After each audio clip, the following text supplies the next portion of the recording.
জিজ্ঞাসা করলাম কিয়ামত কবে হবে?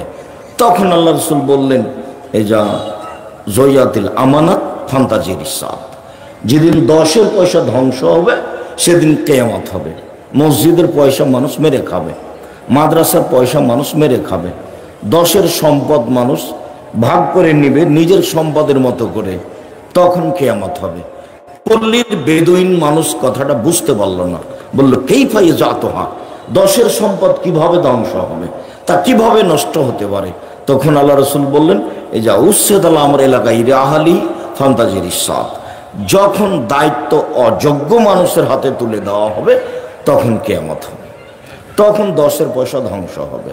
যারা মসজিদের সভাপতি সেক্রেটারি হবে তারা মসজিদের উপযুক্ত নয়, যারা মাদ্রাসার সভাপতি সেক্রেটারি হবে তারা তার উপযুক্ত নয়, যারা চেয়ারম্যান মেম্বার এমপি মন্ত্রী হবে তারা তার দায়িত্বের উপযুক্ত নয়, যারা প্রিন্সিপাল হেড মাওলানা ইওনো হবে, ডিসি এডিসি হবে তারা তার যোগ্য নয়, জেল সুপার তার যোগ্য নয়। অযোগ্য মানুষ যখন দায়িত্ব নিবে তখন 10-এর পয়সা নষ্ট হবে, আর তখনই কিয়ামত হবে বলে রাসূল সাল্লাল্লাহু আলাইহি সাল্লাম ঘোষণা দিলেন। তখন তাদের চালচলন বলে কিছু থাকবে না, তখন তাদের নীতি বলে কিছু থাকবে না। আল্লাহ রাসূল একবার বলতে বলতে খুব নিচের বাক্য উল্লেখ করলেন।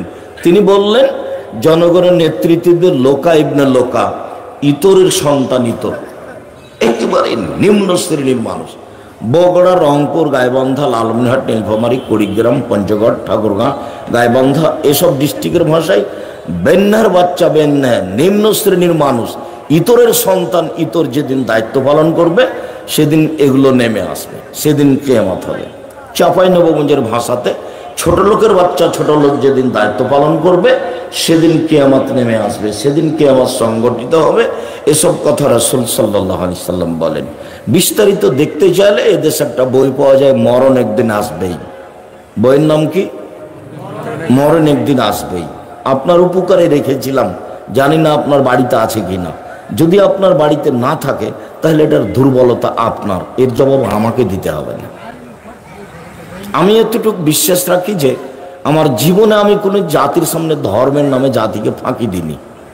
আমি বলেছি, জাতির যদি রাস্তাঘাট করে দিতে না পারি, জাতির যদি স্কুল কলেজ করে দিতে না পারি, জাতিকে আমি চূড়ান্ত সঠিক ধর্ম দিতে পারবো ইনশাআল্লাহ। ধর্মের ব্যাপারে আমি জাতিকে ফাঁকি দিয়ে পরকাল হারাতে রাজি নই। তাতে আমি প্রস্তুত আছি মুখে, কলমে, মিডিয়ায়। মুখে বলছি, মিডিয়া সামনে আছে, কলম পাশে আছে। সময়ের গতিতে আপনি বুঝবেন, বুঝার দরকার। চলে যেতে হবে একদিন, এ কথাই ঠিক। আজ হোক আর কাল হোক। ফেরাউনও চলে গেছে অনেক দিন পরে। যেটা আসে সেটা একদিন চলে আসে, মরণ একদিন চলে আসবে।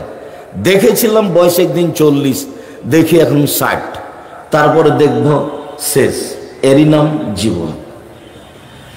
এ দিয়ে দাঙ্গামা হাঙ্গামা করে, চালচলন চরিত্র নষ্ট করে, আচরণ ধ্বংস করে দুদিন বেঁচে থেকে কোনো লাভ নেই। আজকের আলোচনা সদাচরণ। দিন যত যাবে সদাচরণ তত উঠে যাবে। সদাচরণ কি জিনিস মানুষ এটা ভুলে যাবে। সদাচরণ হয়ে যাবে মানুষের কাছে ঘোড়ার ডিমের মতো। সদাচরণ শুধু মানুষ মুখে শুনবে, মুখে বলবে। যেমন ধৈর্য, ধৈর্য মানুষ মুখে বলে, মানুষ কানে শোনে। ধৈর্য মানুষ কি জানে?